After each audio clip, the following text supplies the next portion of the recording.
Hey, what's the deal? Miss your boy Tag from Pro Wrestling Tag. You know what I mean? As of this recording, it is 7:37 p.m.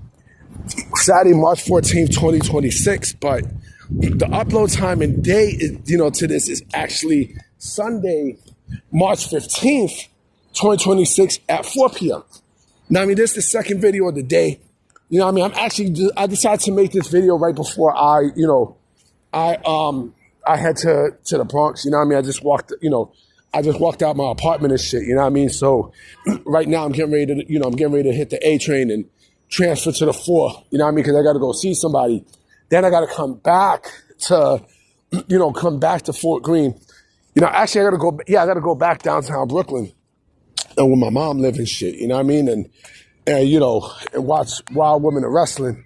You know what I mean? But I decided I'm doing 2 videos in one, in this one, because, I had a topic that I might do later tonight, you know what I mean? But then I thought about another topic that would be good to add on. But let me begin with this discussion video right here, right? So, we all know WWE has a certain formula, right? They have a certain formula that they don't really get away from, right? And that formula basically is, when it comes down to talent, who they look for. Right now, WWE looks for all talent in all shapes and sizes and shit, right? In all shapes of entertainment, usually, right? Mostly athletes. It's mostly athletes that they look for. Mostly athletes, but also, if you know how to play a gimmick, right, they'll definitely take you in too. I mean, shit, look at fucking Danhausen. Danhausen is over. Danhausen hasn't even wrestled a match yet in WWE. And I don't know if he's going to wrestle a match, but he's over. I mean, he'll probably wrestle one match, but he is over, right? But the thing that I'm getting at is this, right? No matter who WWE brings in, right? And yes, they bring in people from the Indies, they bring in, people from Mexico and Japan and stuff. They never, ever left their formula of the big person, ever, because that is basically their bread and butter, right? Every single person who they bring in, right? Who they look for, who they mostly look for, right?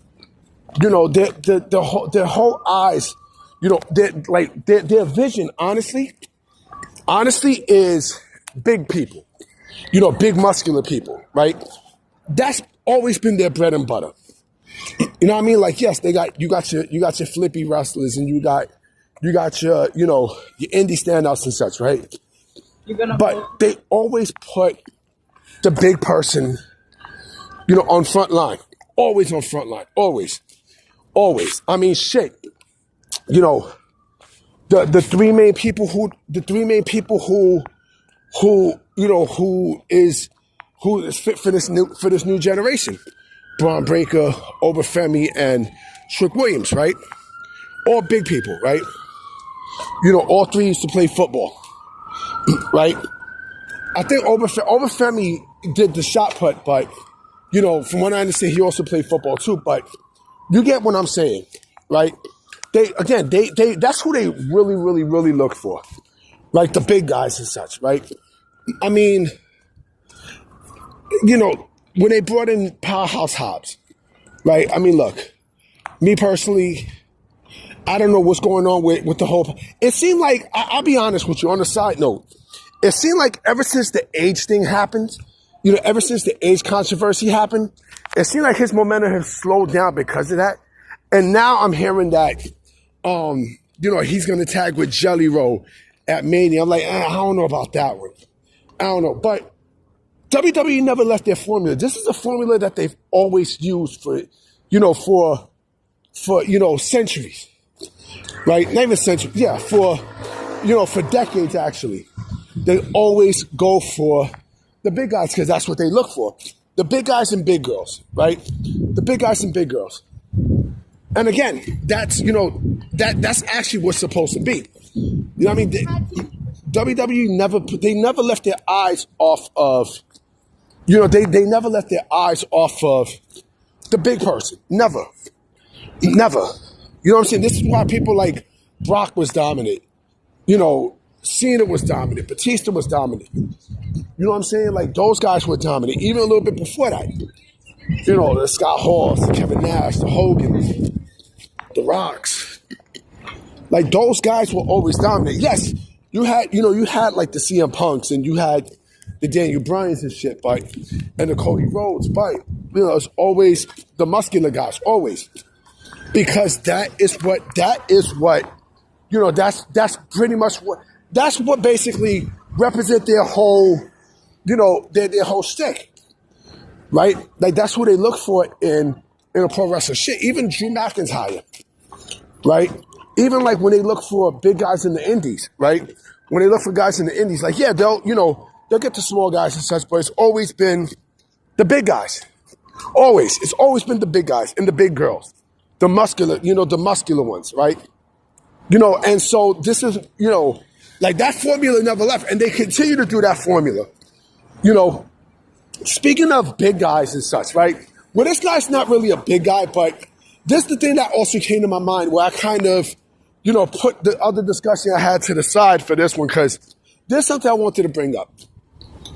Where the fuck is Sheamus? Where the fuck is Sheamus?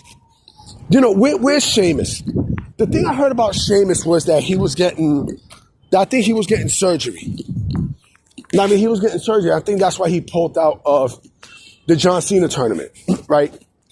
And, I thought about something with Sheamus. I was like, I see somebody on a fucking bike. The thing with Sheamus is, to me, I would not be shocked if when WWE do their cuts and such, that he's one of the people who gets released. And I'm going to tell you why.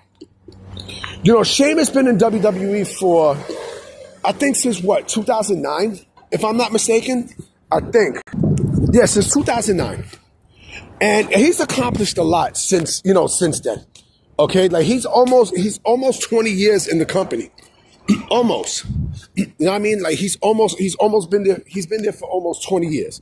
Right? He's been there 15 plus. Right? 16 years, actually. And I kind of feel like he does not fit in today's WWE landscape. This is just me. I mean, this is just me, especially with people who they're trying to build up, right? Like Braun Breaker and Obafemi and such, right? Where does Sheamus fit in today's WWE? Yeah, I asked this question: where the fuck does Sheamus fit? You know what I mean? He doesn't fit anywhere, to be honest. He doesn't. I haven't really heard any rumors about him retiring and such, right? I haven't heard any of that. But I don't know how you bring Sheamus back in WWE. I don't. I don't know how long he's out for. I don't. But I would not be shocked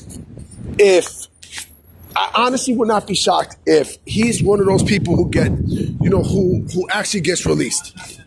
When WWE does their cuts. I would not be shocked. And another thing I would not be shocked in, I would not be shocked if he goes to AEW. Because the guy was, if I'm not mistaken, a two-time WWE champion. Right? The guy has done it all in WWE. Right? And yes, he was a Triple H favorite.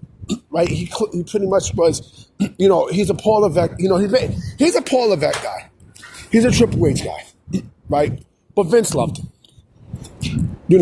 But again, it seems like with Sheamus, right? Like they tried, to make him into a big star. And yes, he's giving you banger after banger after banger after banger.